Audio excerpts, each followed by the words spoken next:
네, 오늘은 되는 싸움이 아니라 붙는 싸움이다. 되는 싸움이 아니라 붙는 싸움이다 라는 제목으로 하나님 말씀 증거하도록 하겠습니다. 세상을 살다 보면 사람들이 나에 대해서 또 우리에 대해서 이렇게 기대를 합니다. 또 열매 맺길 원합니다. 뭐 이렇게 되길 원합니다. 이 정도는 돼주기를 원합니다. 이런 기대감이 있고 열매를 맺기를 원하는 그런 소원, 그런 것들이 있다는 것입니다. 그런데 문제는 뭐냐면 하고는 싶은데 또 해야 되는데 우리에게 능력이 없다는 것입니다. 그래서 항상 우리의 딜레마는 능력 문제입니다. 뭐 그냥 능력이 있으면 해버리면 되잖아요. 근데 능력이 없는데 하라 그러고 또 해야만 될 일인데 능력이 없어서 갈등하게 되는 그런 일들이 많이 있다는 것입니다. 오늘 337장 찬송했죠. 이거 많이 공감하지 않습니까? 무거운 짐을 나홀로 지고 견디다 못해 쓰러질 때. 이게 우리 모습이라는 것입니다. 그래서 다들 실패 그러면 남 얘기가 아닙니다. 다 우리 얘기예요.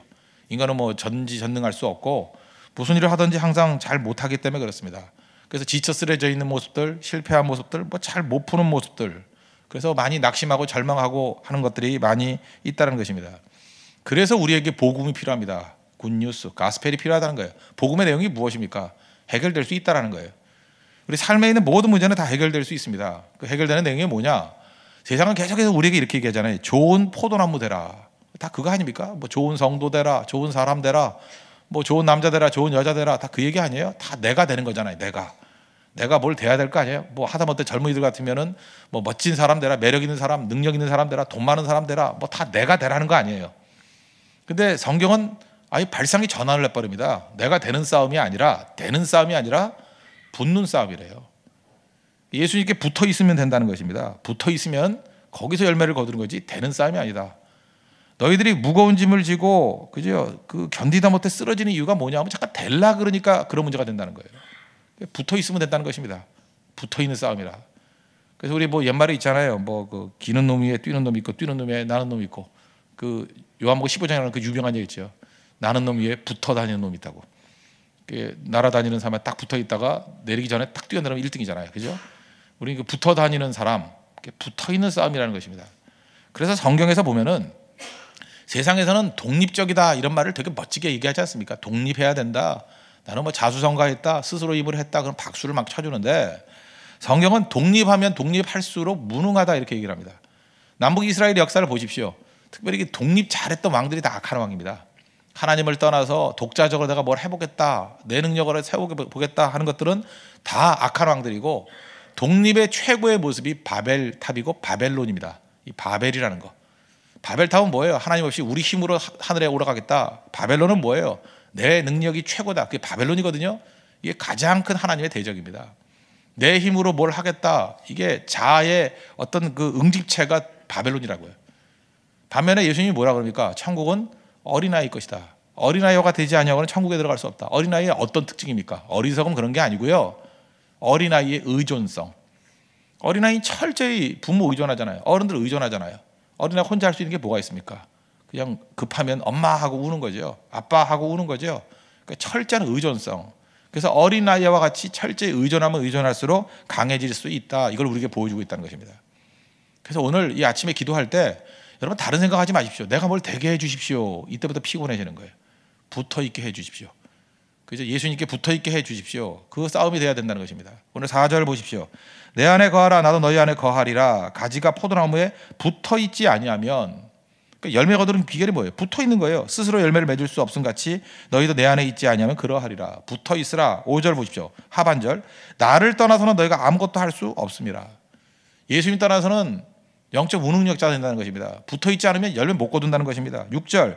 사람이 내 안에 거하지 아니하면 가지처럼 밖에 버려져 마르나니 사람들을 그거 모아다가 불에 살라버린다고.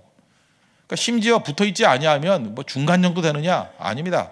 바짝바짝 말라서 결국은 땔감으로 써버린다는 거예요. 불에 태워 없애버린다는 것입니다. 그러니까 이거는 해도 되고 안 해도 될 문제가 아니라 중간이 없습니다. 붙어있으면 열매 풍성이 맺게 되는 것이고 붙어있지 않으면 말라서 불태워서 죽게 된다는 거예요. 그래서 신앙생활은 어정쩡한 게 아닙니다. 철저히 예수님께 붙어있는 싸움이에요. 그래서 우리 찬양할 때 왜 찬양을 합니까? 예수님께 붙어있지 않은 싸움이고요. 말씀을 왜 증거합니까? 예수님께 붙어있자고 말씀 증거하는 거고, 우리가 여러분 여러 사람이 모여서 우리가 함께 하기라는 이게 무엇입니까? 예수님께 붙어있는 싸움 벌이자. 바로 그 싸움이라는 것입니다. 그래서 어찌 보면은 기독교는 구호가 아닙니다. 뭐 예를 들어서 열매를 많이 맺자, 능력을 받자, 구호 갖고 되지 않죠. 거기에는 내가 있잖아요. 계속해서 우리는 붙어 있지 않은 싸움이에요. 그 붙어 있지 않은 싸움이니까 종교개혁의 모토가 뭐예요? 오직 말씀으로, 말씀에 붙어 있자는 거예요. 오직 믿음으로, 믿음에 붙어 있자는 거예요. 내가 믿음을 만들 수 없잖아요. 내가 말씀을 만들 수 없잖아요. 하나님이 주신 것에 대해서 붙어 있자는 싸움입니다.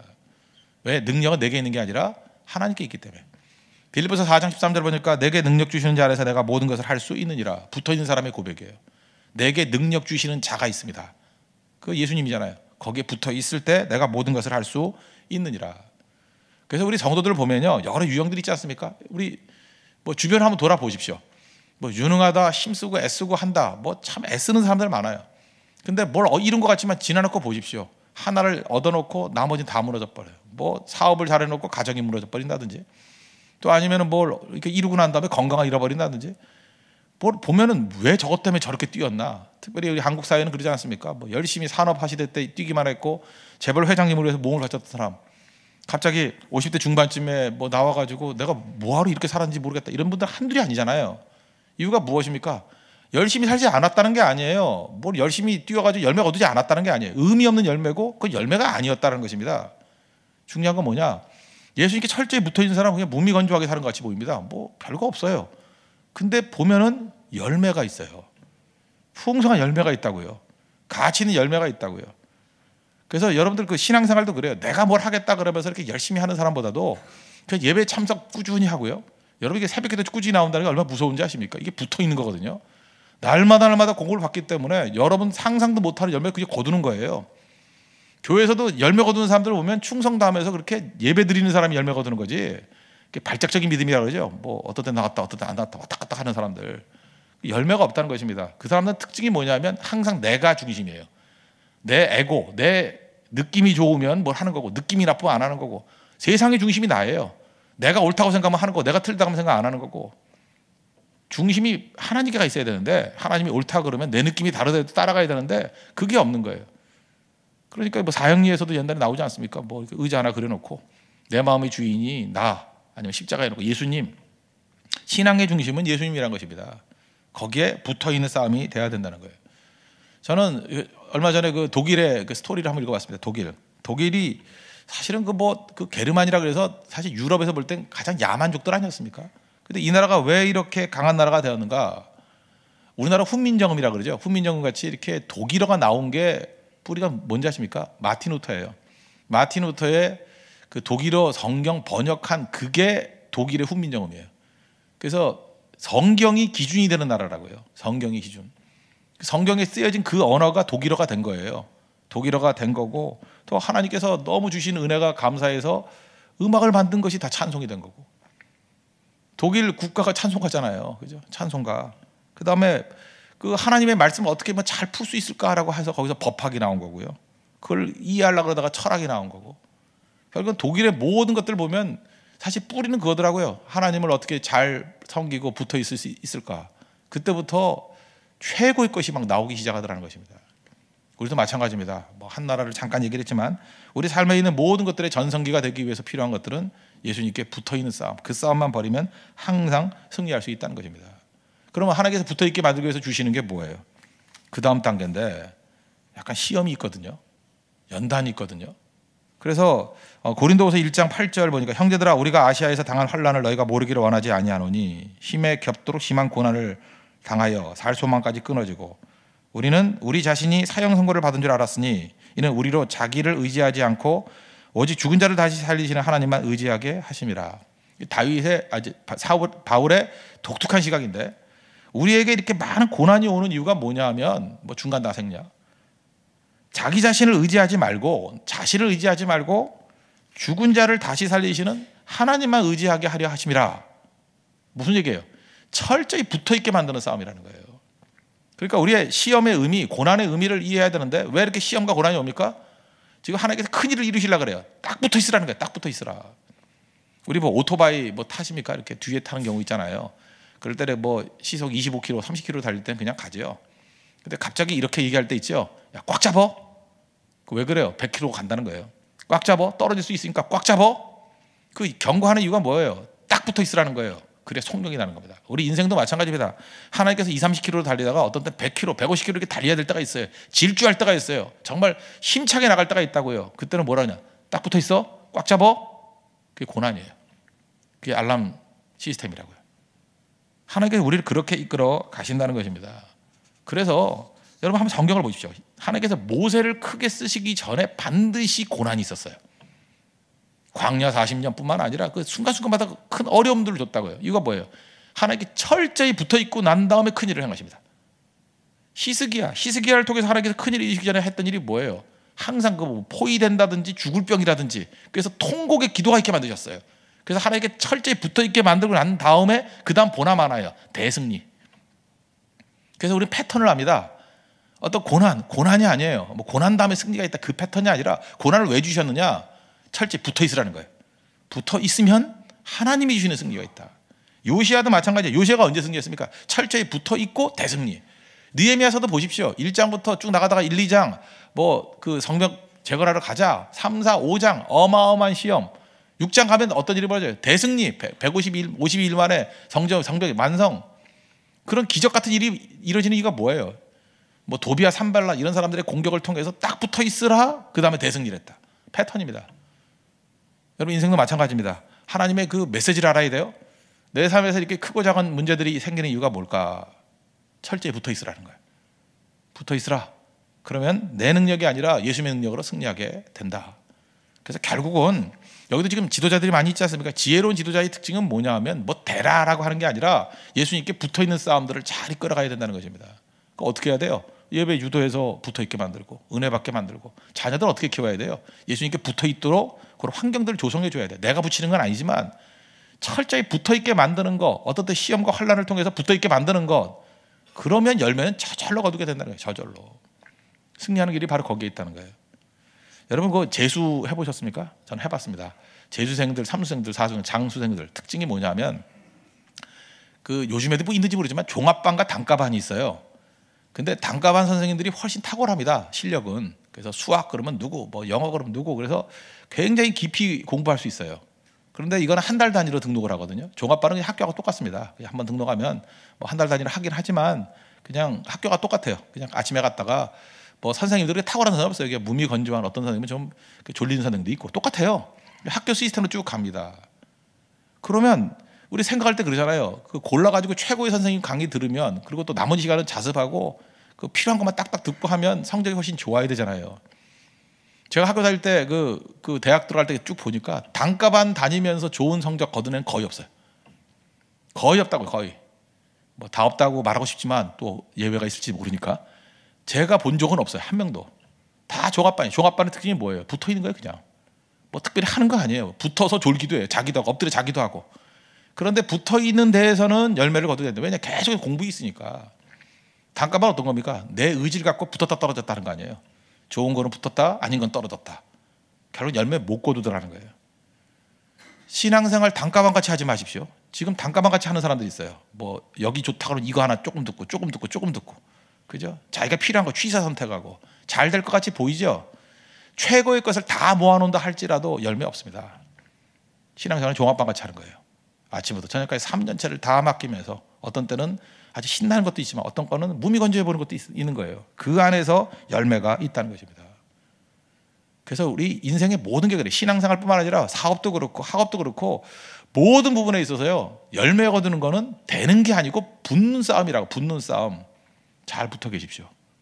붙으면 어떤 일이 벌어지냐? 열매 거두게 됩니다. 열매를 보면 크게 보면 두 가지예요. 성령의 9가지 열매. 그래서 인격적인 열매. 이 뒷부분에 인격적인 열매가 쭉 나오고 또 하나는 전도의 열매죠. 영혼들을 많이 건져내는 전도의 열매.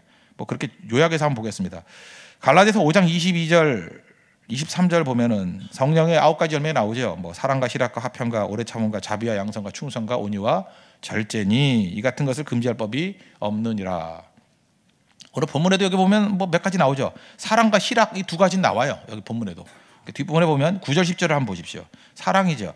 아버지께서 나를 사랑하신 것 같이 나도 너희를 사랑하였으니 나의 사랑 안에 거하라. 내가 아버지의 계명을 지켜 그의 사랑 안에 거하는 것 같이 너희도 내 계명을 지키면 내 사랑 안에 거하리라. 또 11절 보니까 기쁨 나오죠. 희락. 내가 이것을 너에게 이르면 내 기쁨이 너희 안에 있어 너희 기쁨을 충만하게 하려 함이라. 성령의 9가지 열매 중에 뭐 한 2가지 정도의 샘플로 든 것 같아요. 성령의 9가지 열매는 9가지를 다 나열해도 되지만 하나가 있으면 나머지는 그냥 같이 있는 거예요. 한 가지를 9가지 측면에서 해석을 한 건데 잠깐 설명을 한다고 하면 이거예요. 여러분, 내가 누구를 사랑하지 못해서 이렇게 괴로워합니까? 사랑을 해야 되는데 이렇게 사랑이 없나 이렇게 고민하는 사람도 있죠. 이것도 사랑하는 사람이 되는 싸움이 아니라니까요. 예수님만 사랑하면 사랑이 돼요. 제가 최근에 어떤 그 간사한테 그런 얘기 든 적이 있어요. 요즘에 예수님 사랑하는 게 뜨거워지니까 그렇게 양떼들이 사랑스러워진다고. 예수님을 뜨겁게 사랑하면요, 사랑 대신 예수님께서 우리에게 사랑을 부어주셔서 누구든지 너희들이 사랑하지 않으면 내 제자가 아니라 그러잖아요. 그 얘기는 무슨 얘기입니까? 사랑 안 할 수가 없다라는 거예요. 예수님 제자라면, 예수님 뜨겁게 사랑하면 사랑이 흘러나오게 된다는 것입니다. 진실해지려고 벽에다가 진실 써놓고 도 닦지 마십시오. 우리가 무슨 불교예요? 뭐 수행승이에요? 아니라고요. 도 닦는 게 아닙니다. 진실해지는 길은 무엇이냐면 예수님께 진실해지면 다 진실해져요. 붙어있는 싸움이라고요. 예수님과의 관계. 그래서 우리는 압니다. 예수님과의 신앙관계를 딱 보면 저 사람 어떻게 사는지 알아요. 왜? 별로 다르지 않습니다. 신앙생활을 미지근하게 한 사람은요, 인생도 미지근하게 살아요. 신앙생활을 아주 더럽고 어둡게 하는 사람도 인생도 더럽고 어두워요. 그죠? 신앙생활에 있어서 하나님 앞에 정직하고 솔직하고 진실되게 나가는 사람들은 삶에서도 그렇게 될 수밖에 없다는 것입니다. 게으른 사람이 있습니까? 예수님께 붙어 있어 보세요. 일어나요. 근데 여기도 지금 내 눈에 띄는 사람인데 이름은 얘기 안 하겠어요. 프라이버시 때문에 얘기를 하는데 무지하게 게으른 사람이에요. 무지하게 게으른 사람. 아침에 깰 수 없는 사람입니다. 그 사람은 어떻게 깨는지 모르겠어요. 근데 예수님께 붙어 있으니까 게으름이 깨져버려요. 일어나요. 삶이 변화된답니다. 자기의 삶의 제일 큰 변화가 뭐냐? 나는 믿음이다, 뭐 열매다 이럴 줄 알았더니 게으름에서 벗어난 거래요. 이유가 무엇입니까? 예수님께 연결되어 있으면 게으름도 이길 수 있다는 것입니다. 노력 아니에요. 그러면 우리도 이제 내 자신이 변화되는 길과 양육의 길을 아시겠죠? 붙어 있으면 돼요. 예수님께 붙어 있으면 예수님 같이 변화가 된다는 것입니다. 여러분, 인생 가운데 자꾸만 이렇게 생각만 하면 억울하고 기도할 때마다 원통함이 나오고 그러지 않습니까? 예수님께 붙어 있지 않기 때문에 그래요. 예수님께 철저히 붙어 있으면요, 내 기쁨이라 하잖아요. 예수님의 기쁨이 너희 안에 충만하게 하려 함이라. 이유가 없어요. 여러분, 기쁘다 그러면 뭐 이유가 있어야 될 거 아니에요. 무슨 돈이 생기든지 뭐가 생기든지 뭐 이래야지 기쁘다고 우리는 생각하지 않습니까? 근데 말할 수 없는 기쁨이 있어요. 말할 수 없는 기쁨. 예수님이 내 안에 역사하시면요, 그냥 평안해요. 그냥 기뻐요. 그걸 뭐라고 생각해요? 예수님이 기뻐요. 그래서 내 기쁨이라 해요. 내 기쁨이 너에게 충만하게 있다고. 오늘도 여러분, 그 예수님께 붙어 있음으로 말미암아 예수님이 주시는 참된 기쁨과 사랑을 체험하는 믿음의 종 되기를 바랍니다. 그리고 또 하나, 또 다른 차원에서 큰 덩어리를 본다 그러면 전도의 열매예요. 다니엘서 12장 3절 보면 지혜 있는 자가 궁창의 빛과 같이 빛날 것이요 많은 사람을 옳은 대로 돌아오게 하는 자는 별과 같이 영원히 빛나리라. 다니엘서 다 요약하고 난 다음에 이거 왜 했는지 아느냐? 결국 영혼 건지자가 하는 거다, 그 얘기예요. 전도죠, 전도. 그래서 최고의 열매는 전도로 드러나게 돼 있다는 것입니다. 하나님 마음을 알았죠. 아버지 마음을 알았으면 할 일이 뭐예요? 아버지가 제일 원하는 게 뭔데요? 잃어버린 거 찾는 건데요. 우리 주변에 있는 모든 스토리들, 뉴스들 보십시오. 다 얘기는 뭐예요? 잃어버린 거 찾는 거. 예수님 지상명령, 마지막에 했던 제일 큰 명령, The Great Commission, 제일 큰 명령이 뭐예요? 마태복음 28장 19절 보니까 너희는 가서 모든 민족으로 제자로 삼아, 민족을 제자로 삼아 아버지와 아들과 성령의 이름으로 세례를 베풀고, 제자 삼고라, 전도하라는 거 아니에요? 요한복음 21장에 부활의 주님이 베드로 만나고 난 다음에 한 일이 뭐예요? 사랑하는 자 붙고 난 다음에 핵심이 뭐예요? 내 양 먹이라, 내 양 먹이라. 양 먹이라가 예수님 마지막 말씀이에요. 사도행전 1장 8절 보니까 오직 성령이 너에게 임하시면, 성령, 왜 성령을 주셨어요? 권능 받고 빌빌대고 살지 말라는 거예요. 권능 받고 예루살렘과 온 유대와 사마리아 땅끝까지 이르러 내 증인 되리라.